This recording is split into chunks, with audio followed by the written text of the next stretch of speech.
Today's comparison is a good one. The Redmi Note 8 Pro versus the Realme 5 Pro. The pricing on these phones are quite similar. Actually, they're almost identical. Both offer great specs at an affordable price. But, like always, we're not rich, and there can only be one. Which phone should you buy? And as always, in our comparison, it's gonna be a complete one from the designs, the displays, the performance, gaming, and I added a new game, Call of Duty. Alright. Oh yeah, plus the cameras. 4 cameras on both phones. So yeah, this is gonna be an epic matchup between two rivals. Which one is better? We're about to find out. And without further ado, let the battle begin. No.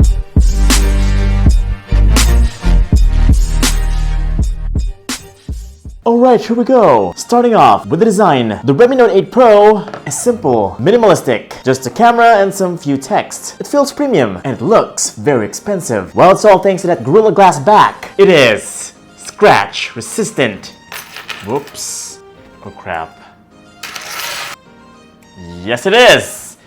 And the Realme 5 Pro is just plastic, so yeah, I can't use this to scratch the surface because it's gonna get scratched. But yeah, if you're digging this kind of design, it's diamond cutouts. It's not gonna disappoint. Yes, you can really feel that the Redmi Note 8 Pro is the much sturdier phone. This is just, it kind of feels plasticky. You kind of just wished that they put a Gorilla Glass back or Gorilla Glass material on the Realme 5 Pro. Man, Xiaomi is on a roll. But yeah, both phones are curved backs. Very comfortable to hold. Actually, the Realme 5 Pro is much more comfortable to hold one-handed because it's thinner. The Redmi Note 8 Pro is kind of wide. So yeah, texting one-handed is kind of hard on this. But the Realme 5 Pro, it's pretty simple. I can reach the other side, no problem. The Redmi Note 8 Pro is quite chunky. It's huge, 6.5 inch, compared to the tiny, yet sexy, 6.39 inch Realme 5 Pro. The Redmi Note 8 Pro is massive. The massive size and display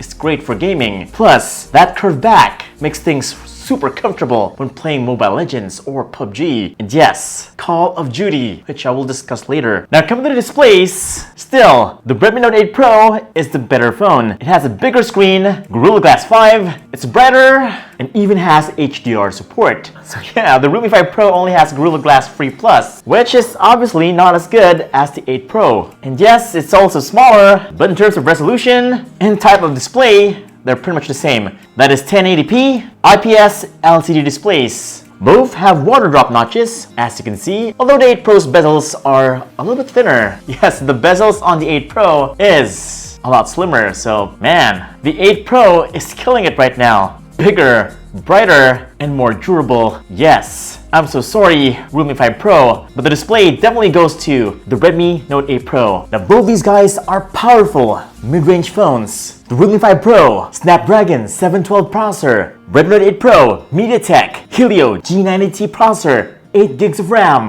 128 gigabytes of internal storage. But before we start our speed test, here are the scores for the Antutu benchmark 278, 217. Man, that is quite the difference. But yeah, this kind of score is almost flagship level. So let's start the speed test. I got here 4 apps, all games, and all offline, just to be consistent and more legit. Alright, first off, Hungry Shark.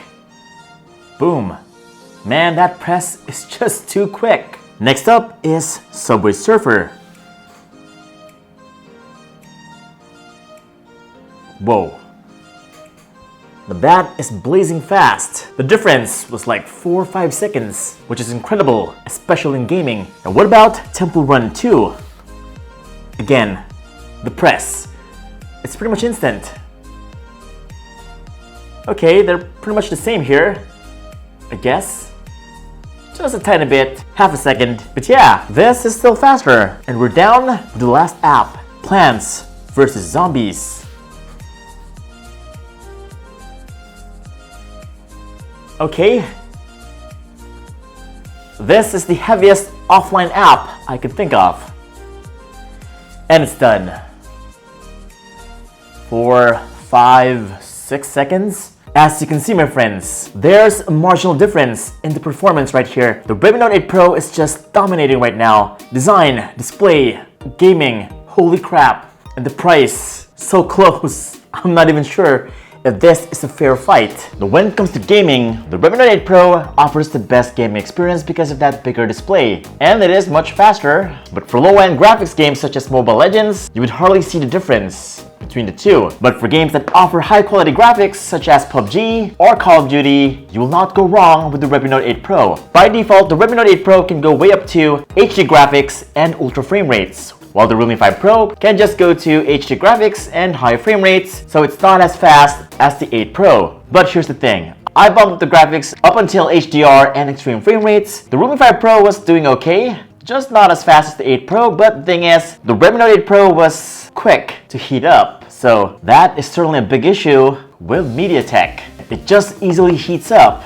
So yeah, stay with the default settings and you'll be okay. On the Realme 5 Pro, I did not experience the same thing. It wasn't hot. That's the great thing about the Snapdragon. It's very optimized, especially for PUBG. And moving forward to Call of Duty, both look pretty okay and pretty identical if you ask me. In terms of graphics, in terms of smoothness, they're pretty much the same. But then, like what I said before, it's still much better to play on a bigger display, which is on the Redmi Note 8 Pro. So yeah, Redmi Note 8 Pro takes this by a mile. But yes, there's that last one, something that everybody has been waiting for. The TechBeans camera comparison. Here we go. Now here's the thing. If you were expecting the Realme 5 Pro to fail here, well, you're wrong. Because the Redmi Note 8 Pro just doesn't look much better. 64MP, it's just the megapixels. I don't know, the sensor on the Redmi Note 8 Pro is just bad. Colors look dull and soft. Every picture right here on the Redmi Note 8 Pro is just not as good looking as the Realme 5 Pro. This was expected, since the sensor on the 8 Pro is just a Samsung sensor, which is not good. Now the sensor on the Realme 5 Pro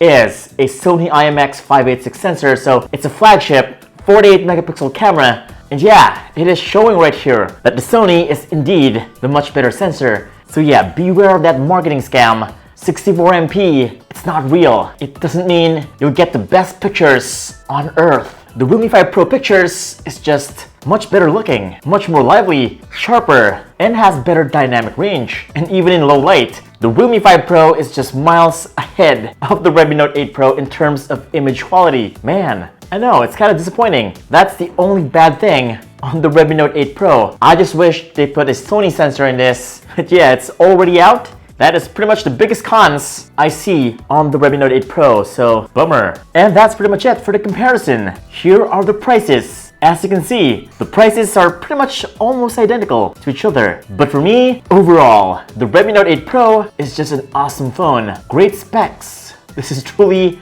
a huge leap in terms of upgrade from the 7 Pro. The only downside is the camera. But yeah, the Realme 5 Pro did not disappoint. Even though it's plastic, not as fast as the 8 Pro, and yeah, the battery is not as big as the 8 Pro as well, so that is something. But still, the Realme 5 Pro is a great phone. If you're specifically gonna get the phone for just gaming, then the Redmi Note 8 Pro is your phone. But if you want an all-around phone, then get the Realme 5 Pro. It's pretty close. The performance, the quality, and you get great cameras, so yeah, gaming, all-around phone. There you go. Up next on TechBeans, this 2 plus the upcoming Realme XT right here. So don't forget to subscribe and hit that bell icon so that you don't miss it. This is Vincent from TechBeans, and I'll see you on the next video.